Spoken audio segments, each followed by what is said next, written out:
I hope you are all doing well. And we sincerely apologize that we are keeping a very delayed videos. Okay, the videos we are uploading is very delayed. So I'll definitely share you the reason behind that. We are brainstorming lots of ideas. Okay, how to keep a very good content in our channel. So that was creating a delay in uploading the videos. Okay, so in that process we have taken a decision, right? In apart from this mathematics, we want to introduce the engineering subjects also, and in that engineering subjects we are going to start the electrical and electronics engineering subjects. Okay, so in that we are going to start, means I am going to teach you the measurement and instrumentation subject as well. Okay, and we all know that the measurement and the instrumentation subject is very important. Okay, and then I just want to share you words from Lord Kelvin, who has excellently explained about the significance of this measurements. Okay, he said that whenever the information you are speaking about, okay, if you express it in the numbers and if you can measure it, then your knowledge is complete. Okay, and if you can't express in that in the numbers, or if you can't measure that, then that means that your knowledge is not satisfactory. Okay, so within these two lines he has beautifully explained the significance of the measurements. So that means like the advancement in the science and technology depends parallelly in the advancement in the measuring systems as well. Okay, so that talks about the importance of this measurement subjects. Okay, so now let's get started on this measurement subject. Okay, and in that I just want to start a basic topic called analog instruments. Okay, and in that analog instruments I'm going to start a topic called PMMC. Okay, so today our topic is PMMC. Okay, let's discuss about this PMMC: principle, construction, working, advantages, disadvantages, and everything. Okay, let's get started. We are going to discuss about the operating principle, construction, and the working of this PMMC. Okay, this is the figure that was shown for the PMMC. Okay, now first I will discuss about this operating principle. Okay, the operating principle of this PMMC is similar like the DC motor. Okay, so it is same like a DC motor. Okay, what is the principle of this DC motor is, the DC motor works on the principle that when a current carrying conductor is placed in a magnetic field, then a force is exerted on that current carrying conductor. Okay, this is a principle of a DC motor. The same principles it was utilized in this PMMC also. Then what is the difference between the PMMC and the DC motor is, in the DC motor you have a rotation. Okay, you have a 360 degrees rotation. Okay, the coil will rotate in a 360 degrees angle, but here the coil will not rotate completely 360 degrees. It was restricted to the scale. Okay, I can say it is only between 180 to 270. That's all. That is a moment. Okay, that is the only difference between the PMMC and the DC motor. Okay, that is about your operating principle. Coming to the construction, so here we have a permanent magnet and a moving coil. Okay, this north and south pole is a magnetic system, and here in the middle, moving coil was mounted. Okay, this moving coil, as it has to rotate, it is fixed on a spindle, and that spindle was fixed to this pivot and the jewel bearings for the easy movement, for the free movement of this moving system.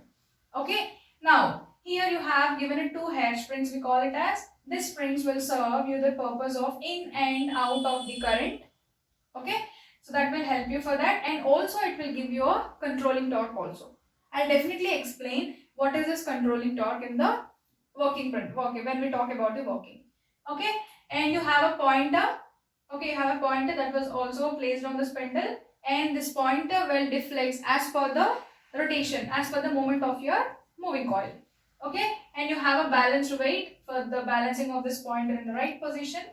Okay, and you have a scale that was calibrated accordingly. Okay, this is about the construction. Now coming to the working. Okay, any measuring system, okay, any measuring instrument consisting of three torques. Okay, One is deflecting torque, another is controlling torque, and another one is damping torque. This deflecting torque means what? I have already mentioned that there will be a interaction between the magnetic system and the current coil, current carrying conductor. Okay, when this magnetic system and the current carrying conductor together interact, a torque will be exerted on that moving coil. Okay, that is definitely proportional to the current. Okay, so that is called the deflection torque. Deflection torque is nothing but the torque that was exerted when the magnetic field and the current carrying conductor interacts.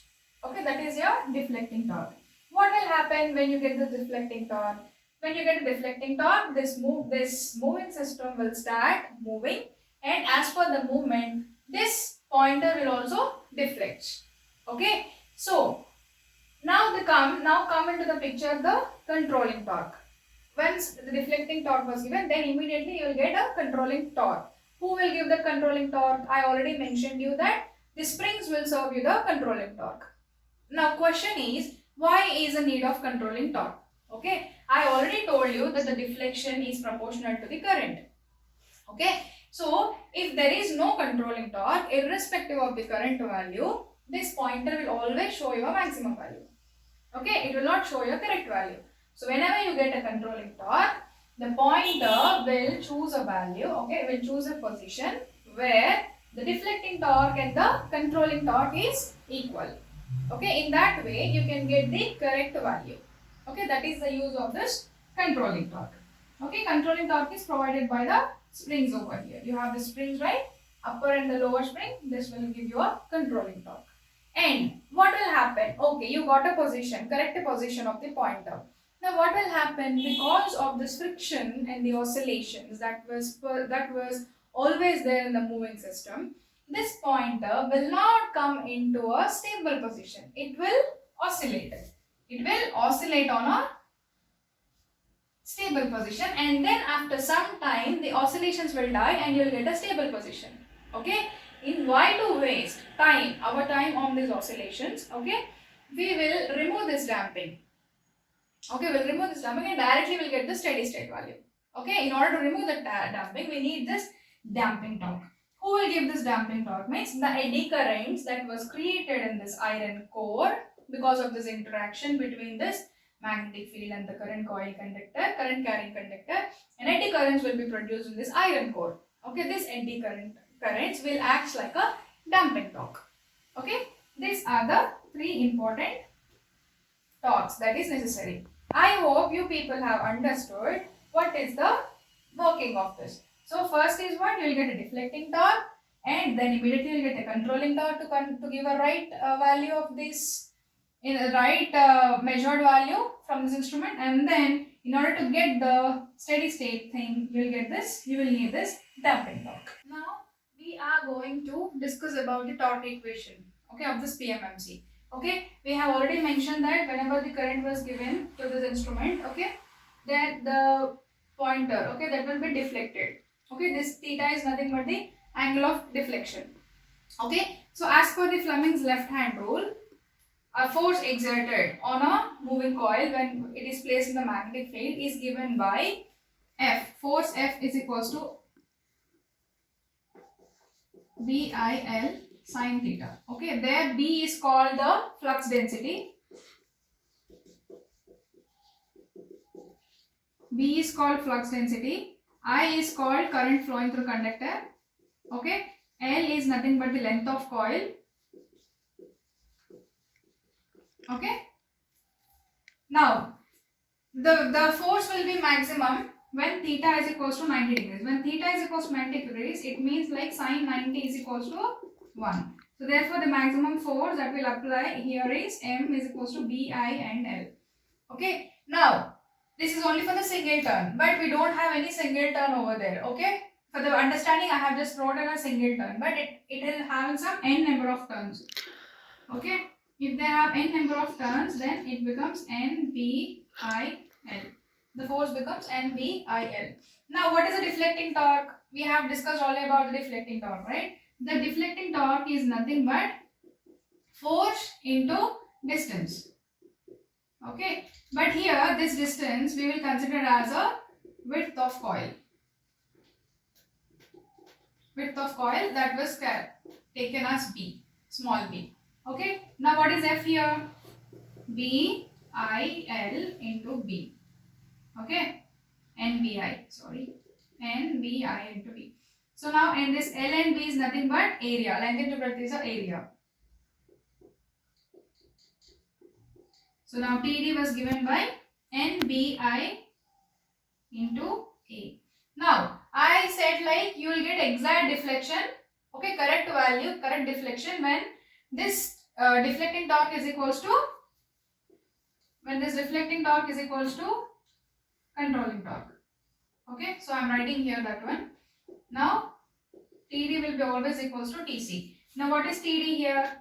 NBIA is equals to controlling torque by the spring. It was given as K into theta. K is called the spring constant. Theta is nothing but the deflection. Okay, now we want a deflection. Okay, theta is equals to NBIA by K. Now this NBAK, these are all are constant. Okay, we'll keep all this constant in a single constant. Okay, we will consider G as NBA by K. Okay, so now I can write it as theta is equals to G into I.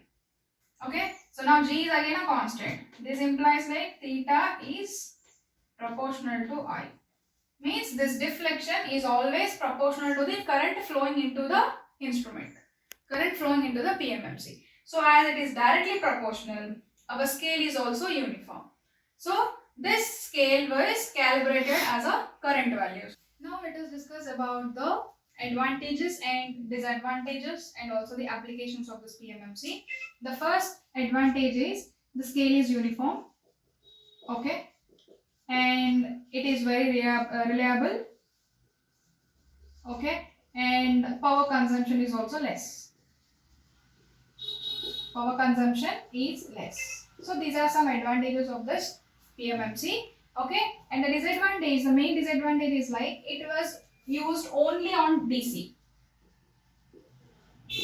Okay, this PMMC we cannot use for measuring the AC measurements. Okay, that is the only the main disadvantage we have this with the PMMC, and also it will be having some errors. Okay, some friction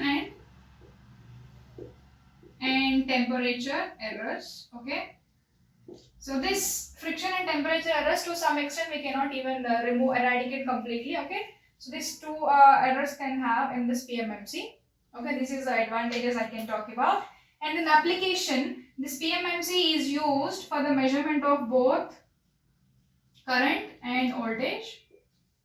Okay, so it is greatly used in that, and it also used in the ballistic galvanometer.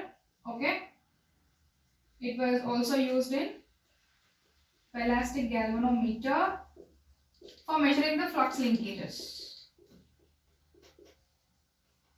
Okay, so these are some applications of this PMMC. So I hope you have understood about this working, construction and operating, and the most important is the torque equation, and these are some list of advantages, disadvantages and applications. Thank you so much. Keep watching. Please subscribe, share and like our videos. Thank you.